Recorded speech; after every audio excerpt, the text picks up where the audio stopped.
Storm Bert, right, OK, what's happening there? Let's go to Pontypridd. We're going there live. And Adam Cherry is on the ground reporting for us. He is. Let's go, Adam. Good morning. Morning, Eamonn. Yeah, I'm here. I'm standing by the River Taff, which broke its banks over the weekend, flooding around 300 residential and commercial properties, some of which are over my left shoulder beyond these bridges. One of the pedestrian bridges is still closed to the public.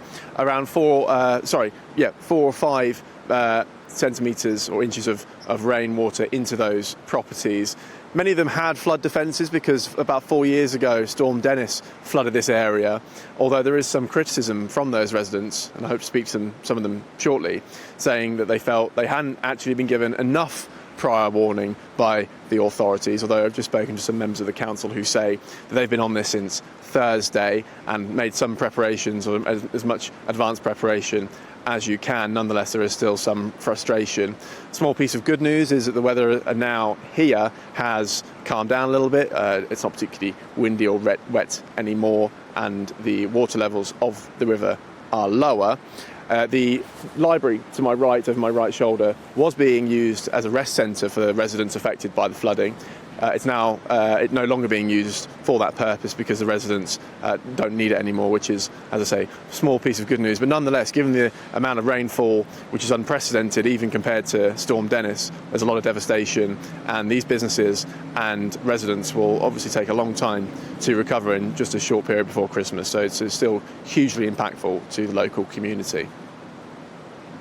And Adam, I don't know how much you can see from where you are. Obviously, day is just beginning to break there. But in terms of, I know you had a bit of a dicey journey down as well last night. But, what is the scene where you are? What is the mood? Because, over the weekend, we've got a lot of anger, people saying that they didn't get sufficient warning. They just recovered from Storm Dennis. Are people sort of thinking, is this the future now? Just give us a sense. I don't know if you can move the camera around or show us anything there. Yeah, well, as I said to you earlier, guys, the drive over here told enough of a story, actually. We were trying to get down here by train. All of those trains from London to Cardiff were cancelled, so we had to drive. That drive was pretty perilous, of course, nowhere near anything compared to what the local people here have had to go through, but nonetheless, pretty dicey, as you say. Now it is a little bit calmer here, and as we speak to residents throughout the morning, they'll give us an idea of how they're feeling. But you're right, there is still some frustration. The council and the fire service are still declaring a major incident here, and there are still weather warnings across parts of the west of England, so it's still an ongoing situation. As I say, before Christmas, something like this is hugely devastating, and there will be questions asked, why were enough lessons learned after Storm Dennis? Were they given enough time? Some houses here did have flood defences, but it doesn't seem that was enough, and it was just the sheer amount of rainfall was too much even for that. So it will be quite a clean-up operation over the next few months, I'm afraid. Adam, thanks very much indeed. Interesting, Adam saying their clean-up operation over the next few months. Not saying days or weeks, saying months. Have you ever been into a house just in the immediate aftermath of a flood? No. The smell. And even weeks after, and obviously the process of trying to dry out a flooded house, as you say, it is months. You wouldn't believe how long it takes. Quite often completely need the floorboards replacing, replastering. But my biggest fear would be to buy a house that's in a floodplain or a recently added floodplain and being stuck with that. How on earth could you ever sell it? Who would ever want it again? Would you be insurable? Is the question. And, could you ever leave your belongings, your precious belongings, wedding photos, whatever, on the ground floor? You'd be forever worried about these sorts of things. But the thing is, and I don't think there's enough priority in government for this, that we have to look at a structure. There's no point waiting for the storms to happen. We've got to get ahead of the game. We've got to concentrate more money on defences and all this rubbish around this country where people say, oh, we need more money for this and we need more money for that and we have to do this. Get real. This is the sort of stuff that's going to really devastate you, where you're going to live, how you're going to live, and we need flood defences in position. And let's not forget the farms in all of this. More flooding, it's terrible for agriculture. Food security is really bad, the weather situation for farmers at the moment. But let's just tax them. Let's tax them. That'll solve it all. We are going to find out where the worst is now heading. Meteorologist Tamsin Green We say good morning to you, Tamsin. What's your take on things? Yeah, I mean, Storm Bert has obviously been a noteworthy exceptional storm for multiple reasons. You know, on one hand, we had colder weather before, and so we had a moist, mild system moving and interacting with that colder air. And so we weren't just facing rain and strong winds, we were also facing heavy snow.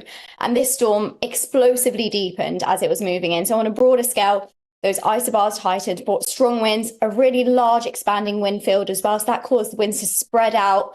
Regionally, it brought a lot of moisture as well in the form of what we call a weak atmospheric river, essentially a river in the sky.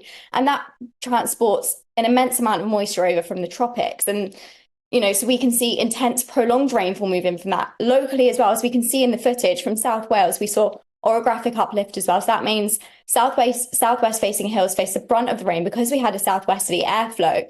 And obviously, as I said before, snowmelt, rapid thawing also contributed to the flooding there.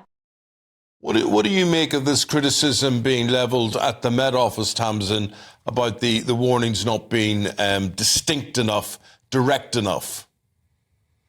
Yeah, well, I mean, I can't talk personally from the Met Office in terms of the warning levels issued, but what was in the forecast was pretty much exactly what materialised in the end. We saw over 150 mils for upland areas of Wales, over 200 millimetres for places like Dartmoor.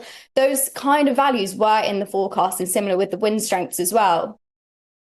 Just to get used to these stronger storms then, because, you know, these sorts of big events like the storm of 1987 or big floods used to be sort of far less frequent, didn't they? There is a sense that we're having more of these big climatic events. You know, you looked at what happened in Valencia just a few days ago. We've got to get used to it, do we?